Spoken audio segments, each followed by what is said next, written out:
Howdy there, buddy. Couple of things right off the bat. Glad to hear you're doing better than you were. Definitely still a little bit of congestion and cough in there, but progress is progress. Can never complain about that.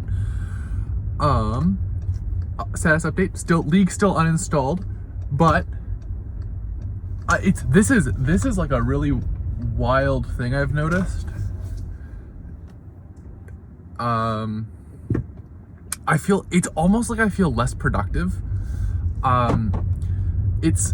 It's a weird combination of my idle time feels worse because now I'm like outright, it's like the only thing I'm doing is like watching YouTube, scrolling Reddit, going on Instagram, going through TikTok, whatever. And that feels worse than playing League of Legends in terms of like downtime. Like it feels like I'm actually doing nothing as opposed to like League. There's a little bit of something there. Definitely not kind of what I'd want. And I think that's probably one of the reasons why it's so sticky, because especially when I play when I'm like doom queuing ranked over and over and I can see my progress and it's something other people covet. Like my rank is something other people covet, you know. I'm like in the top 1% of players and something, and so like that there's it's like a higher quality downtime, but I think that's what it allows it to be so effective at kind of like hindering what is actual productive time. So I'd almost say it feels kind of worse, and to be fair, it's only been gone for like 5-6 days at this point, so I'm sure over like the long term there'll be some different impacts, but yeah, short term I actually don't know.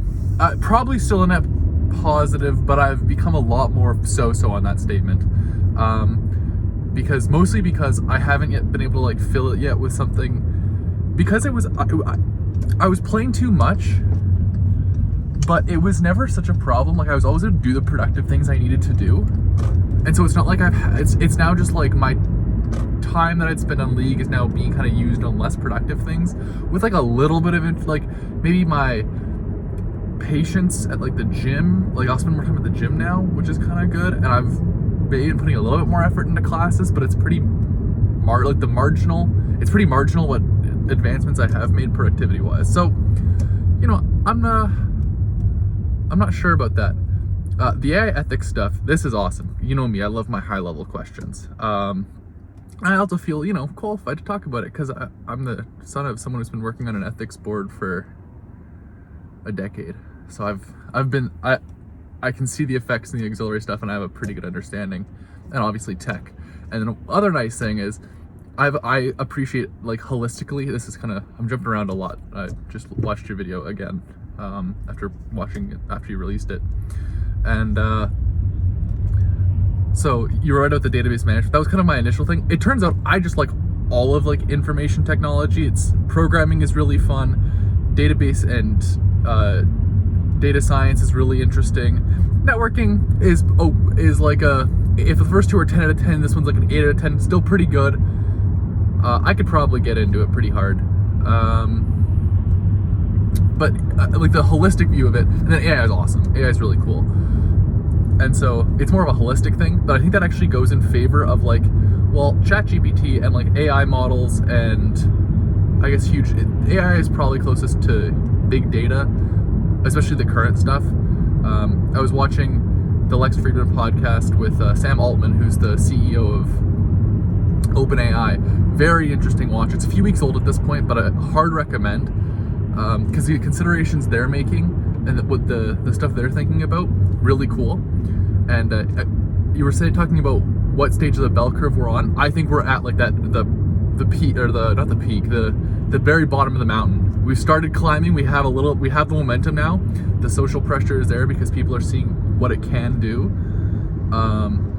Unless we see some like systemic oppression, like in the literal sense, where it's like you see legislation saying stop, you can't do this anymore.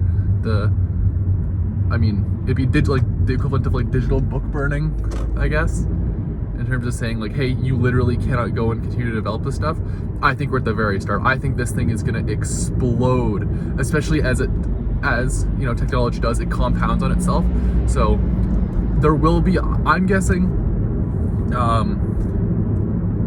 we'll see a version of some OpenAI product which is able to iterate on itself really quickly, and then obviously that'll be able, and then like the next step from that will be something that can iterate indefinitely, like the basically infinite recursion on iterations of itself, which is something it can already do. This was lost on me in that Lex Fridman conversation, where like there are things it can and can't do when it comes to iterating on itself, and a lot of it is still, because for ChatGPT specifically, a lot of it is still like human guided, like, hey, it writes a response, and then humans go in and say, I like this, I don't like this. ChatGPT 3 was so effective because it finally had this like huge open appeal, which allowed a lot of data to come in on the quality of responses. So that was just like in terms of like raw data that it's able to incorporate into its models, that was like the start of the floodgates. And now we're going to be able to use that to do more and do better. And one other really interesting aspect of their conversation was how like the bias stuff. So Lex Fridman's probably a little bit more right-leaning when it comes to who he associates with, like the Joe Rogans, Jordan Petersons, those kinds. So obviously he himself is pretty centrist, but the people he associates with, he's kind of over there because he's a big Elon fan because he worked for Tesla. So what they were saying was like, when I ask ChatGPT about like controversial topics about climate change or describing like specific groups or like the meme of like crime statistics, it's like, well, how their considerations for how it would do these controversial topics is usually, for the most part, it's just don't make a comment, right? Which is probably pretty smart. But then obviously, you know, your conservative types, when they hear climate change, it's like, oh, climate change is real. It's like, well, that's political. It's like, it is political, but like, or when talking, there's his final conclusion on that was people don't actually want to hear like the truth. They don't want to necessarily, which no surprise there. People don't want to hear the truth, or they want to hear their truth. No matter how accurate, and that again goes both ways. I'm sure, now to be a little controversial, and I am putting this online, so it'll be a little scary, it'll be a little spooky, but like, if ChatGPT was like, yes, gender dysphoria is in the DSM-5, it is a mental illness, and it's like, no, it's not they're, I'm sure, the same way some radical progressive types will be like, no, thinking of it as a mental illness is transphobic or whatever, and like the same kind of concept applies to like conservatives who are saying, well, when ChatGPT recognizes that climate change is real, it's a problem. So all that kind of stuff was really interesting. It actually gave me a lot of hope for the future of OpenAI stuff specifically, because it seems like the considerations they're making are very people focused. To like accomplishing stuff is great, but like his Sam Altman, the CEO, had a very like personal, it was a little dry because they were talking about some pretty high level stuff, but he was very like personable, and he seemed like his goals were pretty altruistic. Like I like the guy. I listened to that conversation. I like the guy. But he definitely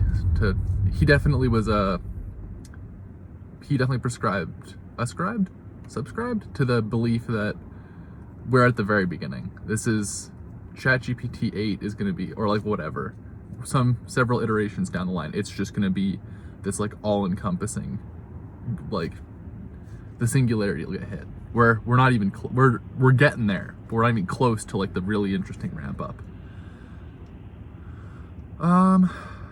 Yeah, that was kind of it. AI ethics, definitely important. I think it is interesting though. I think it seems to be, it'll be done from like an extremely high level, like those I've looked at, so from a more personal stand, that was like the really high level ChatGPT stuff, because that's what's interesting and new. From a personal standpoint, it is going to be unbelievably grueling. My guess is you're going to have to be a kind of person who makes this impact on the AI from the AI ethics space. You are going to need like multiple PhDs as like a bare minimum. It's going to be like You did a master's in computer science, a PhD, or specializing in machine learning. You then did a PhD specializing in AI. You then did a PhD specializing in human ethics, like a philosophy PhD in human ethics. And it's like, there you go. That's your baseline, and you only go up from there with like years of experience on various stuff. So it's like, you know, and the lifetime academic types, and that's unsurprising. Not really me. I think you know that. I obviously chose a local college for a reason. Right now with the practical, I don't really. Although this is kind of where things will get interesting. I think the really high level stuff, like the dictate downs, will be done by like a handful of like unfathomably intelligent people who meet the criteria I just described. The interesting part will be delegating that information to the masses. Will fall under, in my opinion, one of two categories. One, either ChatGPT, like the current AI, whatever we're at, will be so all encompassing that it can just essentially a tangible deity, that when it says like we've made ethical considerations, you just believe it because it's reached that status. You don't question your deity. Or option two, and this could be an option for someone like me, is you need to like still go through your standard mediums of communication to like parse the information and deliver it to the people. So this is gonna be like a YouTuber, I guess. Maybe not that, but there will be some kind of like state-sponsored, media-sponsored, these people it's their jobs to go out and essentially provide the rationalizations from a practical level for the individual, which couldn't really be done when your scope is the entirety of the product and you're the product. You have to be like, it's like a third party basically that would deliver it. And my guess would be like someone like Lex Friedman, who's a really smart computer science PhD who cares. Who has like a social media following, who will like have these conversations with important people, and he'll disseminate that kind of stuff. That would be probably the kind of ideal candidate for a more personable AI ethics kind of person, in terms of deliberate, like, this is the kind of considerations that were made, here's a palatable version for the average person. So when this all-encompassing thing controls your smart home and controls your car and controls your workplace, at least you know that like there are people out there you can look to, and there are like these front-facing images, or these front-facing people who are like have disseminated the information and can like give it to you in a palatable way. That's I think that's probably where it is. In terms of like the actual ethical decisions, I think in terms of like the actual like concrete decisions that are made by the huge systems that are being put in place by the corporations, I think it's going to be 10 people with, like I said, unfathomable intelligence. But the PR side of things, that's a bigger task. I'm sure that's probably where it's headed. That's where, or at least that's where the job space would probably be opening up in terms of AI ethics stuff. But that's just my 2 cents. Anyway, hope you're doing well. I know you have your first final today, so hope that went well too. If not, good luck. And yeah, talk to you soon.